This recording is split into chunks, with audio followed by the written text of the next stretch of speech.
Pinagpalang araw mga kapatid, sa 15 minuto lamang ay sisimulan na natin ang ating pananambahan.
Habang tayo po ay naghihintay, ay maaari po natin i-share ang link na ito sa ating mga family members, friends, at church mates. Inaanyayahan din po namin kayo sa mga sumusunod na gawain.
Like the sun, radiating life to everyone. Now death is over and I'm alive.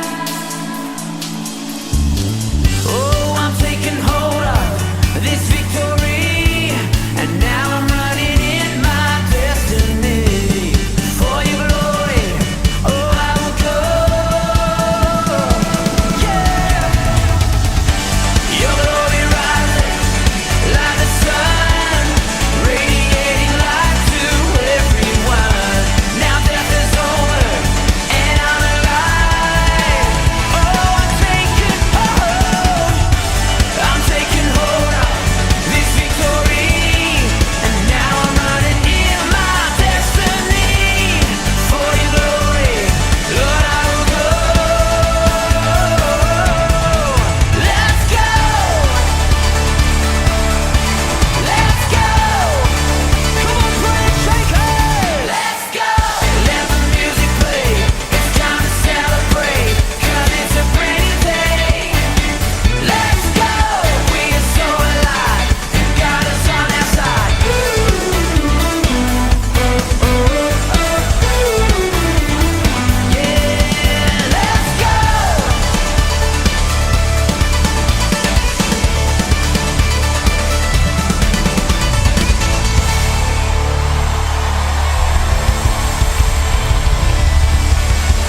Umawit ng mga himno at si Yahweh ay purihin.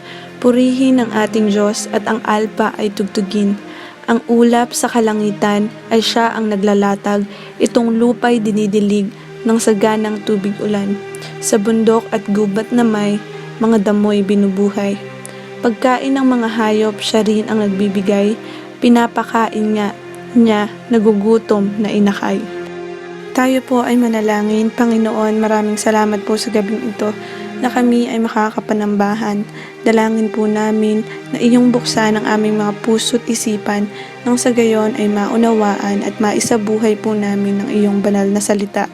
Dalangin po namin na ang iyong banal na presensya ang maranasan ng bawat isa sa aming pananambahan. Ito po ang aming samot dalangin sa pangalan ni Jesus. Amen.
Ang ating pong pagbasa ay matatagpuan sa aklat ng 2 Korinto, Kabanata 4, mga talata 3 hanggang 6 na ganito po ang sinasabi.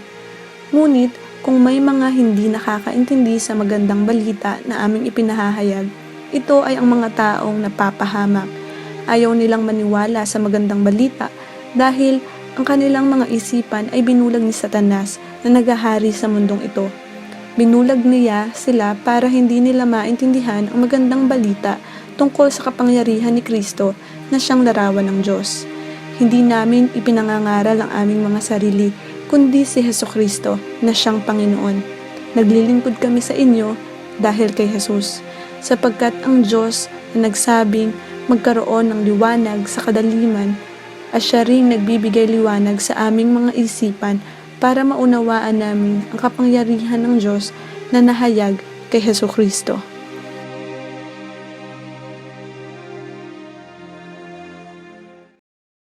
Magandang gabi muli, mga minamahal na kapatid kay Kristo. Mga kapwa ko iniligtas na dala ng mabuting balita ng Panginoong makapangyarihan sa lahat sa pamamagitan ni Jesus na Panginoon. Sa gabing ito, napakabuting maintindihan ng bawat isa kung bakit merong mga mensahe na gusto nating iparating sa iba o mensahe na ipinaparating sa atin ng iba na hindi maintindihan. Unawain natin ang bawat mensahe kanino man galing ay napakahalaga sapagkat ang mga ito ay may dalang bagay na kailangang maunawaan. Ang ating Diyos ng pag-ibig at ay nais niyang maligtas ang lahat. Ngunit napakaraming tao na hindi maintindihan ang mensahe ng kaligtasan. Gaya ng mga tao na hindi makita ang kabutihan ginagawa ng mga magulang kung sila ay naghihigpit sa kanilang anak sa panahon na hindi pa nila maunawaan ang takbo ng kanilang buhay. At para bang napakahirap unawain. Kaya ang ating mga ginagawa sa ating mga simbahan ay patuloy na pinag-aaralan kung paano maipahayag ang mensahe ng kaluwalhatian o mensahe ng kaligtasan.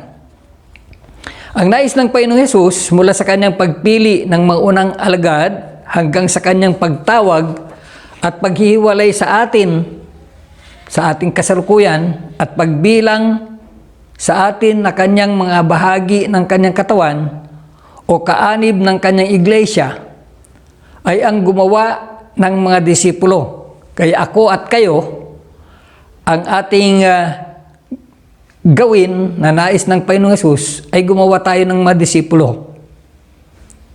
Sa paggawa ng mga disipulo, ito ay nakakahulugan na gawin ito sa pamamagitan ng pagpapahayag ng kaligtasan, na mapanalangining ipinapahayag ang kaligtasan mula kay Jesus at ang kanyang pagiging Panginoon sa mga hindi pa nakakakilala at hindi pa kumikilala sa Kanya. At sa ating aralin, sa 2 Korinto 4:3-6, nagpapahayag ito ng mga ilang mga bagay.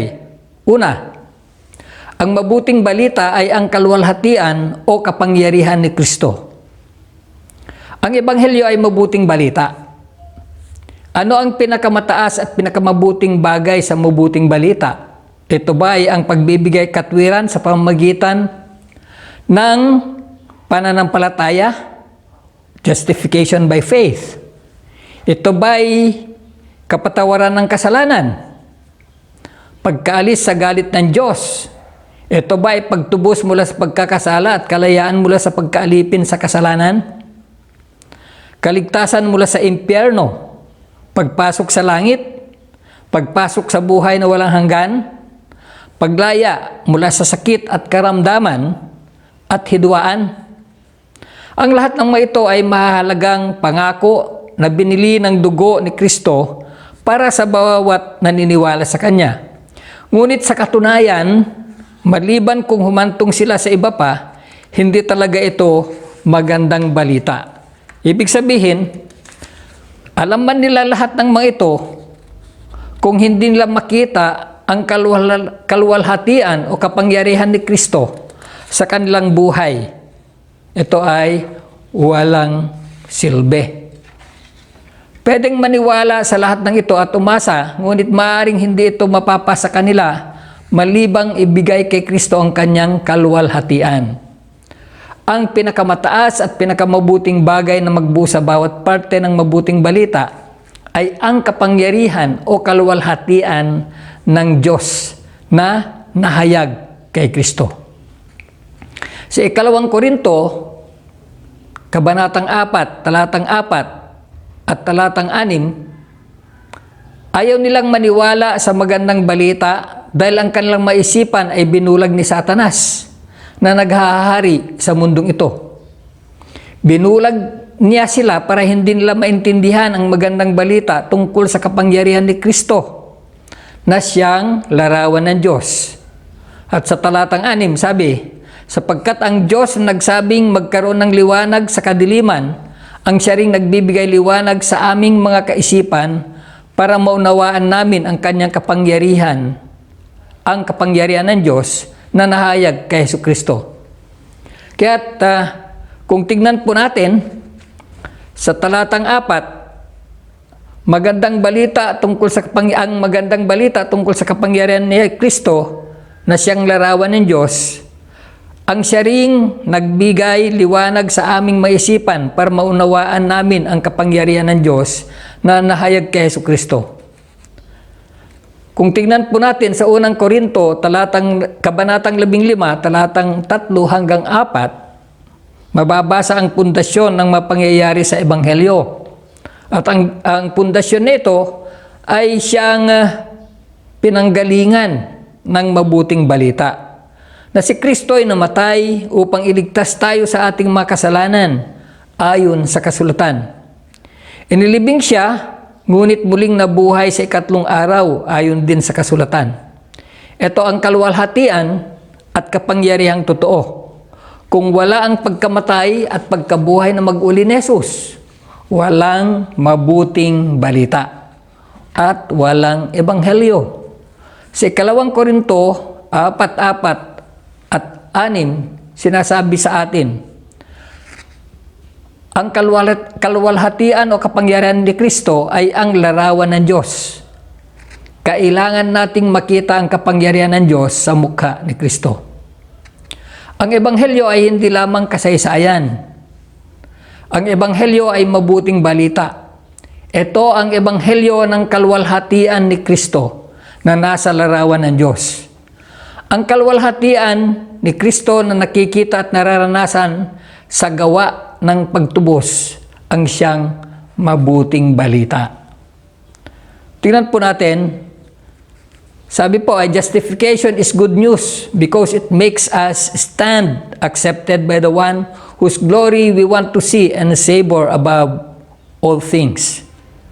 At ang kapatawaran ay mabuting balita sapagkat ito ay nagkakansela ng makasalanan o nag-aalis ng makasalanan upang makita po natin ang kaluwalhatian ni Kristo sa larawan na siyang larawan ng Diyos. Ito po ay nag-aalis din ng sa atin mula sa impyerno. Inaalis din sa removal of wrath ay ginagawa ng ating Panginoong Hesus. Ito po ay mabuting balita sapagkat ito ay magbibigay sa atin na makita po natin ang kaluwalhatian ng Diyos kay Kristo.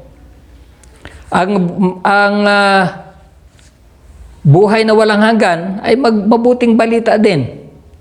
Ito po ay buhay na walang kamatayan.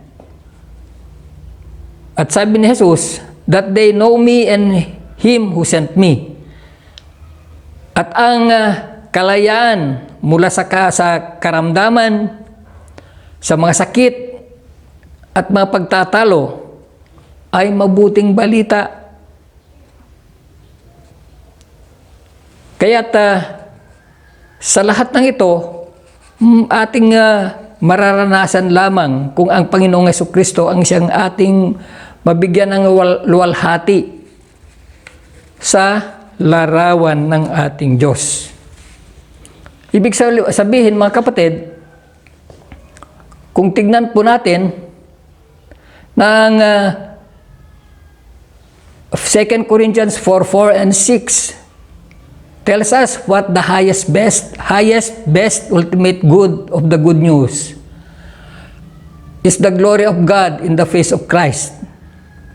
That is the glory of Christ who is the image of God. Ito ang totoong kaluwalhatian, ang katotohanang spiritual na liwanag na siyang nagniningning mula sa Ebanghelyo ng ating Panginoong Jesucristo, ang siyang nagliligtas. At ito ay nakikita ng ating mga mata at ng ating mga puso at ng ating mga buhay espiritual. Nawa, ito ay magiging iisa lamang sa ating buhay upang tayo ay makipamuhay sa katotohanan. May God grant us to understand and to behold and to embrace the highest, best, and final good of the gospel, the glory of God in the face of Christ. Alam po ninyo, ang pangalawa, makikita po natin ang mga nawawala ay mga binulag ni Satanas. Binulag ang lahat o bulag sa liwanag ng Ebanghelyo ng kaluwalhatian o kapangyarihan ni Kristo na nasa larawan ng Diyos. Talatang 4. Sabi po ay ayaw nilang maniwala sa magandang balita dahil ang kanilang mga isipan ay binulag ni Satanas na naghahari sa mundong ito. Binulag niya sila para hindi nila maintindihan ang magandang balita tungkol sa kapangyarihan ni Kristo na siyang larawan ng Diyos.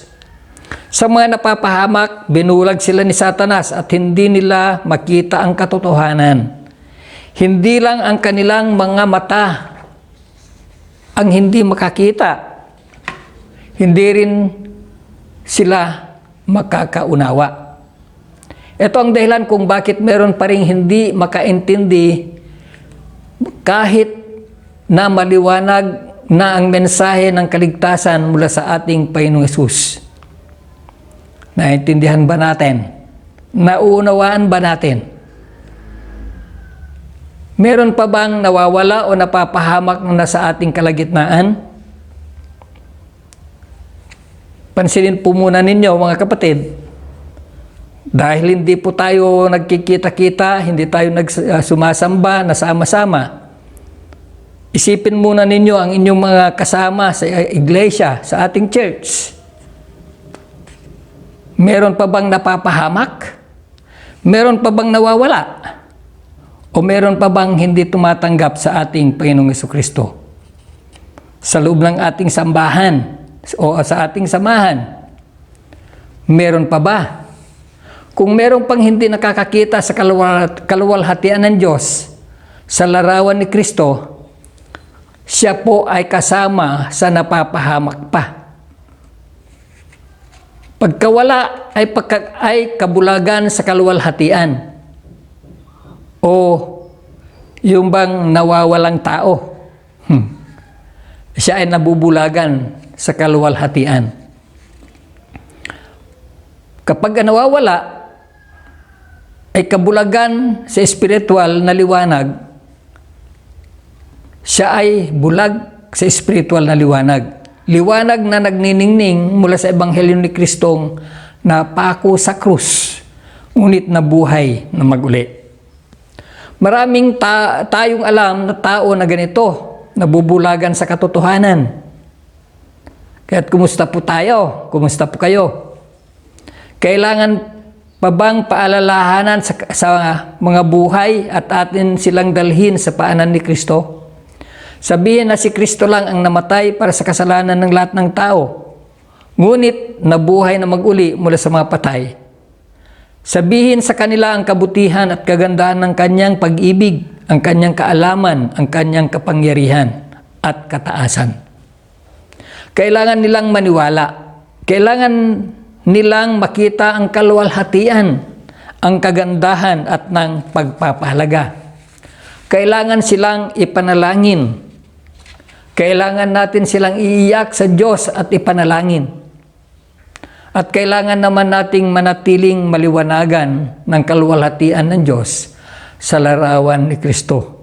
Kaya't kayo at ako, kailangan po natin dalhin ang kaluwalhatian ng Panginoong Hesus na nakikita sa ating mga buhay. Ang mga nabubulagan o mga bulag sa katotohanan ay maliliwanagan lamang sila mula sa pagkabulag kung ang Diyos ang siyang mag-alis ng kanilang kabulagan. Kaya't sa ikatlong bahagi, niliwanagan mula sa pagkabulag, ang Diyos ang nakapag-alis ng kabulagan upang makita si Kristo.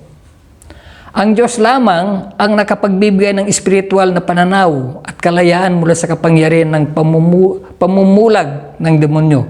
Ibig kong sabihin po ay pagbubulag ng demonyo. Sa talatang 6, sapagkat ang Diyos nagsabing magkaroon ng liwanag sa kadiliman, ay ay siya ring nagbigay liwanag sa aming mga isipan para maunawaan namin ang kapangyarihan ng Diyos na nahayag kay Jesucristo. Ganito lamang tayo naligtas. Magkaroon sana ng pagkakaisa. Isang paningin, hindi lamang sa Ebanghelyo, ang kalwalatian ng Diyos sa larawan ni Kristo, hindi lamang sa kawalan o pagkawala o pagiging bulag sa kalwalhatian, kundi sa kaligtasan din. Na bukas ang ating mga mata sa liwanag sa kaalaman sa kalwalhatian ng Diyos. Ang kaliwanagan o pagkaalis sa pagkabulag ay gawa lamang ng Diyos. Walang makapagliligtas ng sarili. Tayo po hindi natin kayang iligtas ang ating sarili dahil anumang gawin po natin, meron pa rin tayong pagkakamali. Kaya hindi po natin kayang iligtas ang ating sarili. Maaring mailigtas natin ang ating sarili sa mga bagay na kaya natin. Pero ang ating mga buhay espiritual, ang ating buhay sa harapan ng Panginoon ay hindi po natin kayang iligtas ang ating mga sarili. Hindi po natin iniligtas ang ating mga sarili. Makapangyarihang biyayang nagligtas sa inyo at sa akin. Ito yung dakilang biyaya ng Diyos sa ating mga buhay. Sabi sa talatang 6 na nabanggit na kanina, sabi po ay ganito, magkaroon ng liwanag. Meron ba kayong maalala na sinabi na talata ng ating Biblia kung saan mababasa o makikita ang salitang magkaroon ng liwanag? Ito po ay ginawa ng Diyos nung lalangin niya ang mundo. Kung ano ang ginawa niya noon upang magkaroon ng liwanag sa mundong madilim, ginawa din niya ito sa ating mga puso. Puso mo, puso ninyo, at puso ko. Mula sa makapangyarihan at malikhain at mabiyayang Diyos. Binigyan po niya tayo ng liwanag. Ang Diyos na nagbigay ng paningin kay Pablo na kaliskis sa mata at nagkaroon ng liwanag, ang tabing ay naitaas at ang liwanag ng kalwalhatian ay dumaloy sa ating mga isip. At nakikita natin si Jesus sa katotohanan niya, kung sino siya, sa katotohanan ng kagandahan ng biyaya at pag-ibig at kapangyarihan at karunungan, kasama ng hustisya at kapakumbabaan at pasensya. Maniwala tayo at huwag na tayong tumalikod pa.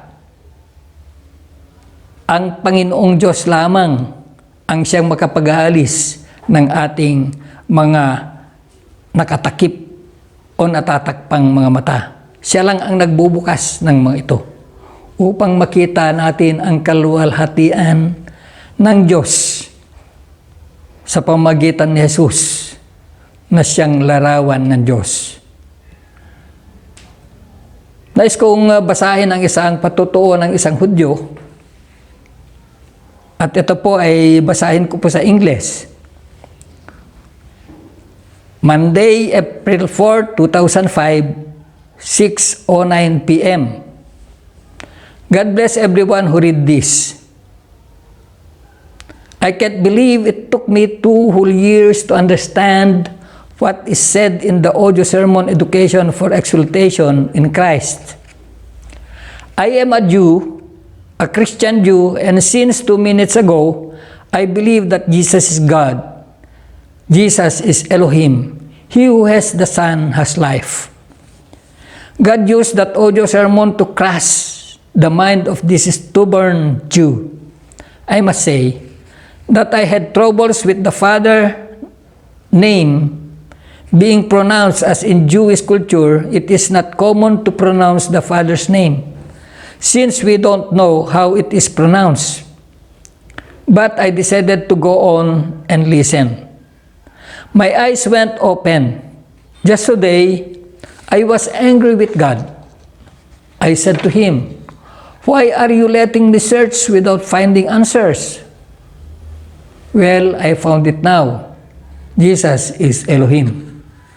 I will make sure that this message will get spread out here in Europe. I'm from the Netherlands.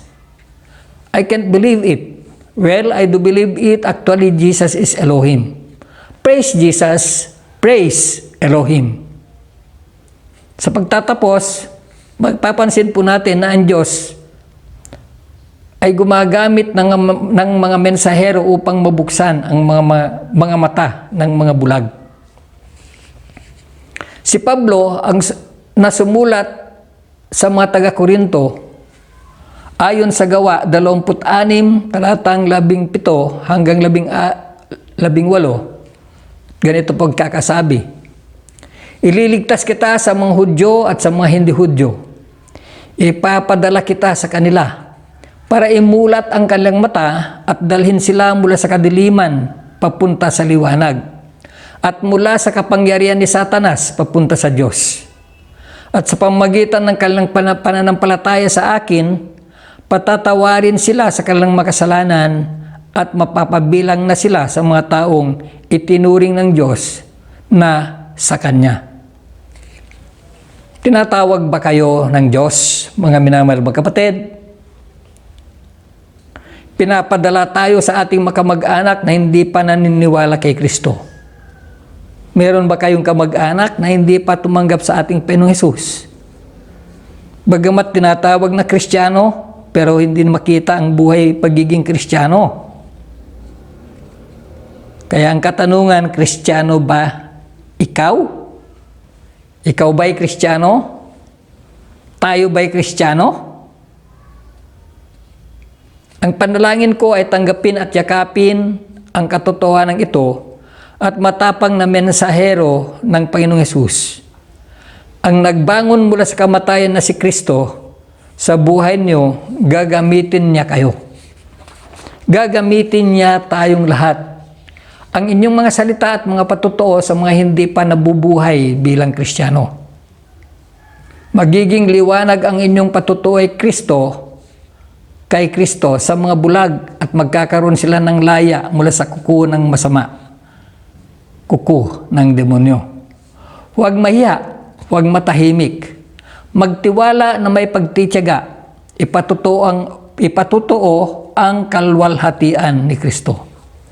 At kung ikaw ay nasa kawalan o nawawala pa, nawa ang mensahe na inyong narinig na pwede ninyong ulit-ulitin kasama ang inyong kaibigan ay magbukas ng inyong mga mata mula sa kadiliman tungo sa kaliwanagan at mula sa kapangyarihan ni Satanas tungo sa Diyos na makapangyarihan.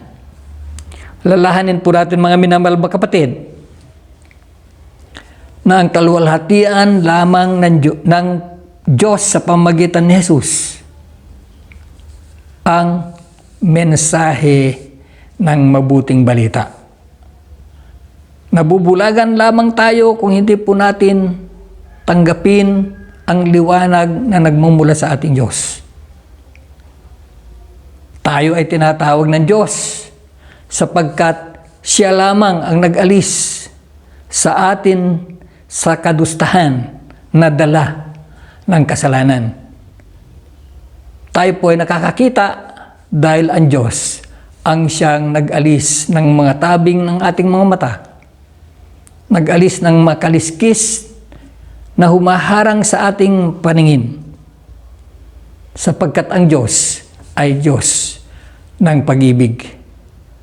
Nais niyang tayo at ng ating mga mahal sa buhay ay makakita ng kalwalhatian niya sa pamamagitan ni Jesus na ating Panginoon at tagapagligtas. Pagpalain po kayo ng Panginoon.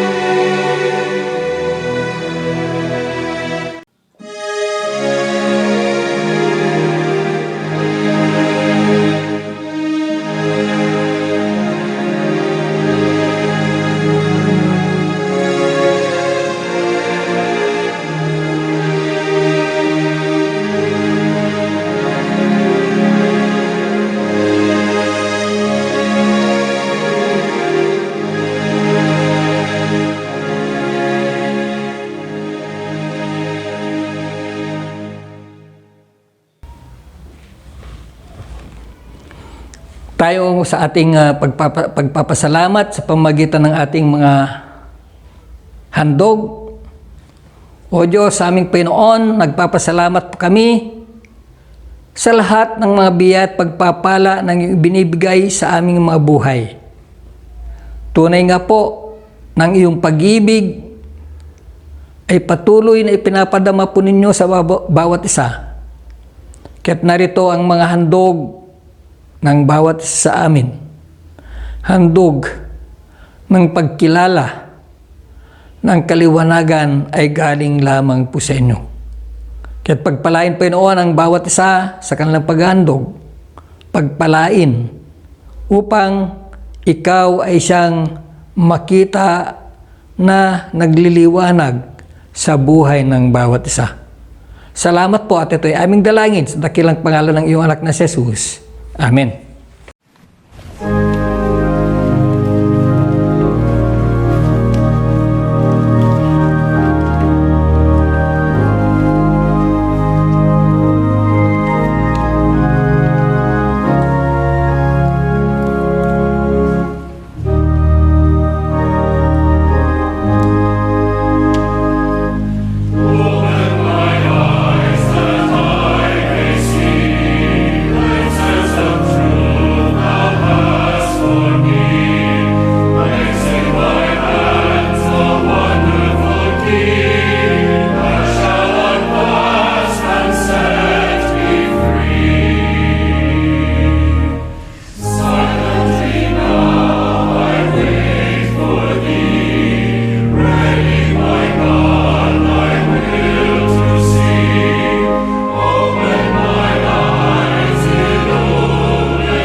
Tayo sa ating panalangin.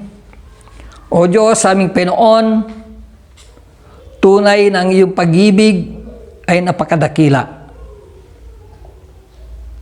Kahit noong kami ay hindi pa nakakaunawa, nung kami ay nabubuhay pa sa kadiliman, nung kami ay malayo pa sa iyong kalwalhatian, ang iyong biyaya ay iyong inaabot. Ang iyong pag-ibig ay iyong iniyaakap sa bawat isa sa amin. At kami ay nakarinig ng mabuting balita ng kaligtasan. At salamat o dakilang Diyos sapagkat sa Ebanghelyo o ng mabuting balita ng iyong anak na si Jesus na siyang umako sa aming mga kasalanan, na bagamat nabayubay doon sa krus ng Kalbaryo, namatay, ngunit mula sa libingan ng kamatayan,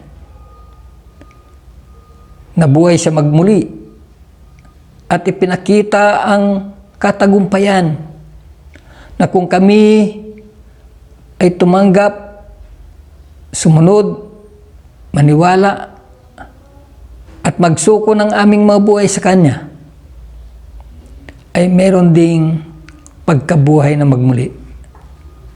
Hindi sa aming makapangyarihan, kundi dahil ito ay ginawa na ng iyong anak na si Jesus, upang kami na mayroong kamatayan ay magkaroon din ng buhay na walang hanggan sa pamamagitan ng iyong anak na si Jesus, ang iyong larawan ng kaluwalhatian. Kaya't nagpapasalamat po kami, Panginoon, sapagkat sa panahon na hindi po namin makita ng iyong kadakilaan sa aming mga buhay, nung panahon na nalalayo pa kami sa iyong kaharian, ang iyong biyaya ng pagliligtas ay ibinibigay na po ninyo sa bawat sa amin. Kahit na kami ay tumatalikod, naroon pa rin na inaabot po ninyo sa amin ang iyong gabay at patnubay upang lalo kaming mapalapit po sa iyo at higit sa lahat upang maranasan po namin ang kasiyahan at kagalakan ng may kaligtasan mula sa iyong anak na si Jesus na aming Panginoon tagapagligtas. Kaya dalangin ko po, Panginoon, na kung meron mang nakikinig o meron mang kaibigan o meron mang kamag-anak na nasa kadiliman pa, magliwanag kayo sa kanila.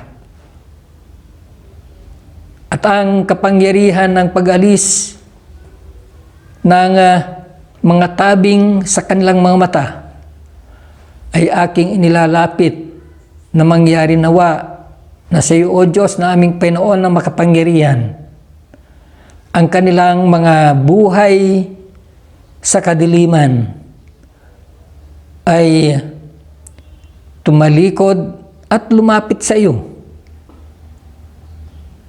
at magsuko ng kanilang mabuhay nang makita ang katotohanan ng iyong kaluwalhatian, katotohanan ng iyong kapangyarihan, katotohanan ng iyong kadakilaan.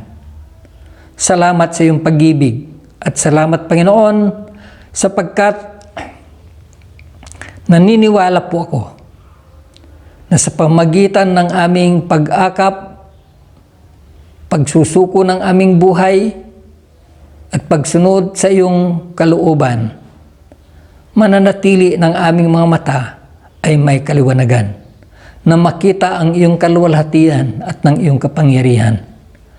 Kaya't gamitin po ninyo, Panginoon, ang bawat isa sa amin, kahit po ang aming mga minamahal sa buhay, maging patotoo nawa ang kanilang mabuhay upang sa pamamagitan ng simpleng patotoo na ito na ikaw ang itinataas ay magkaroon din ng kaliwanagan sa mga taong nadidimlan pa.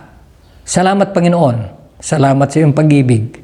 At ito'y aming dalangin, nagtitiwala sa iyong anak na si Jesus na ang Panginoon tagapagligtas. Amen.